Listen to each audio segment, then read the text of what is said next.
Acts 14. Peter speaks to the crowd. The noise in Jerusalem grew louder as people from every nation gathered, confused and amazed by what they were witnessing. Many stood in the streets, murmuring in different languages, pointing toward the disciples who had just been filled with the Holy Spirit. Some were astonished, others were skeptical, and a few mocked, not understanding the miracle happening before their eyes. In the midst of the growing crowd, Peter stepped forward. He stood with the 11 disciples, no longer the frightened fisherman who once hid in the shadows. Now his heart burned with courage, the flame of the Holy Spirit alive within him. His voice rose above the confusion, clear and full of authority. Lifting his hand to quiet the people, he called out, "Men of Judea, and all of you who live in Jerusalem, listen carefully to me. Open your ears to my words." The crowd began to settle. Conversations softened, eyes turned toward him. Peter continued with boldness,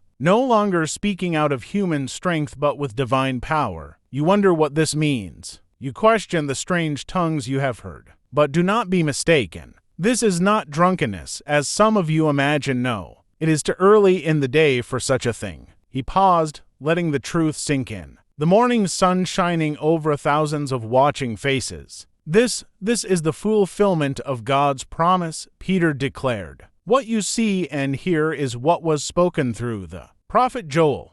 God is pouring out His Spirit upon all people, just as He said." As Peter spoke, the same Spirit that filled the disciples stirred the hearts of the listeners. The once timid disciple now spoke with the strength of a messenger sent by God, inviting all who heard him to understand the miracle unfolding right before their eyes. In that powerful moment, Peter became the voice that carried the good news to nations gathered in one place. His words were no longer just words. They were the beginning of the Church's mission, the start of a new chapter in God's plan.